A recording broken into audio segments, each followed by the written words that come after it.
Here we go. Spending Valentines alone.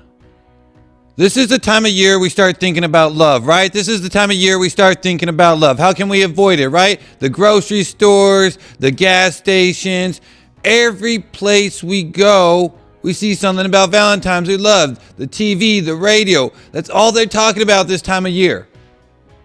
That's all they're talking about. Why does everyone and everything have to be about love right now? What about the people who don't have someone? What about if it's you? What about if you're all alone? What if you just lost a loved one? What if it's another year alone? Will you ever find the right one? Or will you just settle? Because sometimes settling is better than being alone, right? Settling is better than being alone. But maybe we can't find the right one because we keep settling. See, this is a tough subject. Is there an answer? Is there a good answer? Is there a right answer? Does God hear you? Does God care? Does God care about your love life? Does God want you to be with the perfect person that He made for you? Just think about the question within itself. Does God want you to be with the perfect person He made for you?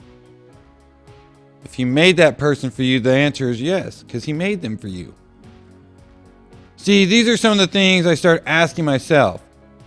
God, is there a perfect person out there for me? If so, who? When?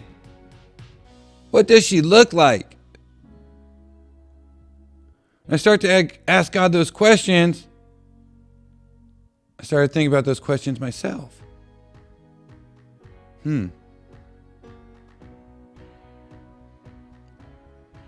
Start asking myself,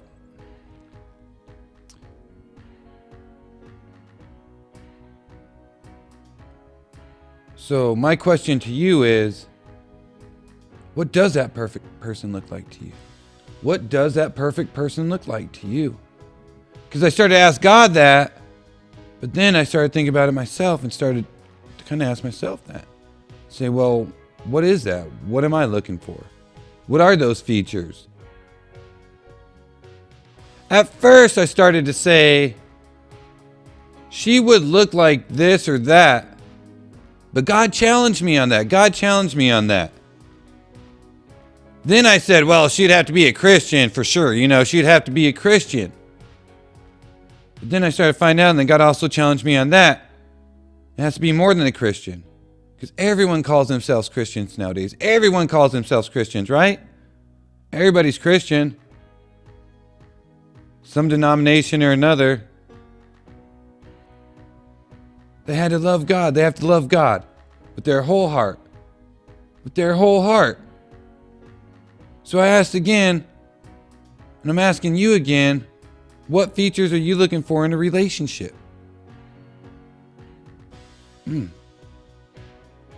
asked me, what is even the point of a relationship? And I started giving him all my worldly answers. I said, a person I could spend the rest of my life with, God. The best friend. Someone I could share everything with. God told me I was missing a few of the main reasons. He created the relationship between and the bond between the man and the woman in the first place. For her to walk with me when we're doing our Father's work. To help grow our relationship with Him. So now when I start looking at a person, I'm asking myself, will they help me grow with the Lord or away from Him? Will they help me grow with God or away from God? Will they grow with me or away? Will she build my faith or make me question it? Does she love God or just the world? I want a real love The good, the bad, the ugly, the hard times, the good times, the chill times, the all times. The real love. Because before I didn't know what love was. And God challenged me last year. God challenged me to discover what real love was. He said I didn't learn it right or from the right people. Love without judgment. Love that is patient. Slow to anger. To be honest, the heart's the most important feature. The heart's the most important feature. Looks are pretty easy to determine, right? Looks are pretty easy to determine. The heart, you'll really have to get to know the person. You'll really have to get to know the person. See, the looks you can look from the outside, but the heart, it's in the inside. You're going to have to get to know that person. Based off your looks, it'd be easy for me to make a bad decision or a mistake. Anybody in the house? Well, what I'm starting to realize is sometimes the looks are covering up the heart. Covering up a bad, a sad, or sometimes even mad heart. So sometimes the looks are covering up the heart. How do we learn how to love? How did I learn how to love? How did you learn how to love? The better question is, how did the person that you're with or that you're thinking about learn how to love? And from who? Because God challenged me last year that I learned how to love the wrong way and from the wrong people. How did you learn how to love? Or how did that person learn how to love? Was it through abuse, drugs, lust, conditions, control, loss, hurt, pain, party, pills? Maybe it's not about Mr. or Mrs. Right. Maybe it's about not really understanding what you really want. Maybe you never really understood what you really want. Maybe you're just going for the looks, not the heart. Not really understanding what you would really want in a relationship. It's hard because the pressure of society today, right? It's Valentines. You don't have that special person. You're alone. You've been alone. You just lost. Whatever it is. My question is, does the pressure of Valentine's Day make you feel the pressure to jump into a relationship? Comment below. Does the pressure of Valentine's Day make you feel like you need to jump into a relationship? And the second question is, does society make you feel like a loser or something's wrong with you if you're not in a relationship? Does society make you feel like a loser or something's wrong with you if you're not in a relationship? Have you ever felt judged in your circumstances based off of false impressions that you have on other people's lives?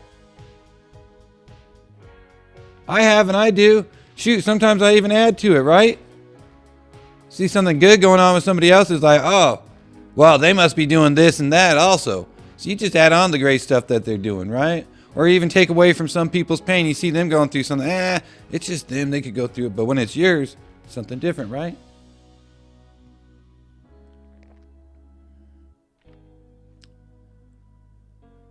Sometimes we start telling ourselves stories. They have the perfect relationship. I wish I could just be like them. I feel that's our mindset, right? That's our mindset. We start getting into it. Everything in my life now needs to be to that standard, and that standard, that person's life, that's not my life, that is not me, or I will have disappointment. It doesn't matter if it's from their relationship, to their work, to their success. It doesn't matter because I'm basing myself off of them. Everyone has somebody but me. Everybody's in this great relationship. Everybody's happy. My question is, if I'm trying to be someone I'm not and do things I can't and settle so I'm not alone, how will I ever find my perfect person? How will I ever find my perfect person? I feel I would be so distracted in so many different things in so many different directions not be able to focus on the important things. How could you ever focus on the important things or even see that person's heart? Because you're too focused on so many other things. Too focused on so many other things.